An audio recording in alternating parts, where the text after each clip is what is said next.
Welcome back. I am Paul Demain on this Monday, August 10th, with this roundup of news from Indian Country on the Native News Update.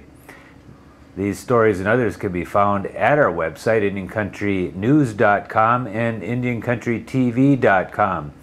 Here are the news stories for this day from the wires and other Native news sources. A Massachusetts man who lost a leg in an accident at Foxwoods Resort Casino in Connecticut in the year 2006 reached a $2.9 million settlement with the tribe that operates the casino. The Mashantucket Pequot tribal nation agreed to pay the money to 68-year-old Richard Murch of Tewksbury. The settlement was reached last week as the case was just about headed to trial. Tribal officials called it their largest settlement. Murch, a retired assistant general manager of a utility company, was at Foxwoods celebrating his 45th wedding anniversary. His lawyer said he was standing behind his car at a hotel when a car started by a valet worker ran into him. Murch said he was happy with the settlement, which both sides called fair. The University of Wyoming has issued its first certificates in a new graduate program for teachers of American Indian students. Teachers Marty Conrad and Christine Rogers recently completed the program. Both are instructional facilitators at Fremont County School District 1 in Wyoming. The certificate program consists of 5 graduate courses. It's intended for certified teachers who want preparation to meet the unique learning needs of American Indian students. The program provides access to resources incorporating the American Indian perspective. Conrad and Rogers say tribal students learn better when American Indian history and culture are integrated into the curriculum. Larry Echohawk, the newly appointed Assistant Secretary for Indian Affairs in the U.S. Department of Interior, will keynote the 13th Annual Tribal Leaders Summit set for September 9th through 10th at the Bismarck Civic Center in North Dakota. The event is hosted by United Tribes Technical College and attended by tribal leaders and other representatives of tribes around the region.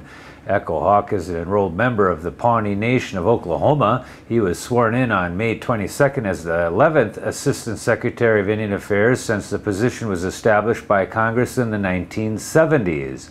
Echohawk's keynote talk is scheduled during a noon luncheon on September 9th in the Civic Center Exhibition Hall. The public is invited to attend. Another representative of the Obama administration is also on the opening day agenda. Jody Archambault Gillette from the White House Office of Intergovernmental Affairs will present an update on the administration's stimulus package and other initiatives for Indian Country. Gillette is a member of the Standing Rock Sioux Tribe. A new administration has brought a change of heart about legislation granting Native Hawaiians an opportunity to establish their own indigenous government. Sam Hirsch, Deputy Associate Attorney General for the Justice Department, told a Senate committee last week that the department strongly supports the core policy goals of a bill allowing for self-governance by Native Hawaiians. That's a marked shift from the Bush administration's viewpoint that it would be unconstitutional for the United States to recognize a government entity effectively based on race. Once established, the new government would negotiate with the state and federal government over which assets the new government would own. Currently, the state administers 1.2 million acres of formerly monarchy land, and some of that land could revert to the new Native Hawaiian government. A tourist shop in Duluth, Minnesota will stop selling t-shirts with messages offensive to American Indians after complaints to the city. The I Love Duluth shop in Canal Park had t-shirts printed with the messages that included "My Indian name is Drinks Like a Fish" and "My Indian name is Crawling Drunk."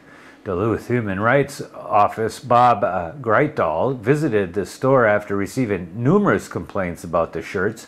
He asked the store owner to stop selling the shirts but didn't have the power to require it. Owner Simon Shaked removed the shirts from the store display and sold the rest at a deeply discounted rate.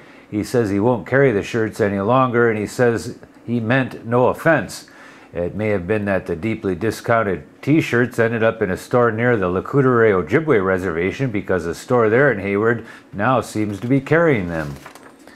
A federal appeals court in Seattle has ruled the Suquamish tribe has the right to fish Saratoga Passage and Skagit Bay east of Whidbey Island in the state of Washington. The Ninth Circuit Court of Appeals on August 6 sided with the Suquamish in a challenge brought by the Upper Skagit tribe in the year 2005. The Upper Skagit had sought a determination that the Suquamish were fishing in areas outside of its usual and accustomed fishing grounds, defined by federal Judge George Bolt more than 3 decades ago. In 2007, U.S. District Judge Ricardo S. Martinez ruled in favor of the Upper Skagit, saying it had demonstrated Bolt did not intend to include Saratoga Passage or Skagit Bay in the Suquamish's traditional fishing grounds. The appeals court disagreed and granted summary judgment to the Suquamish. The Crow tribe is officially in the natural gas business. Tribal leaders joined executives from Ursa Major and Oklahoma Base Energy Company on this last week to celebrate the start of natural gas production at the new Venn Old Elk compressor station near Hardin, Montana. The station is named to honor former tribal chairman Carl Venn and Secretary Andrew Old Elk, 2 deceased leaders who helped get the tribe involved in the natural gas project.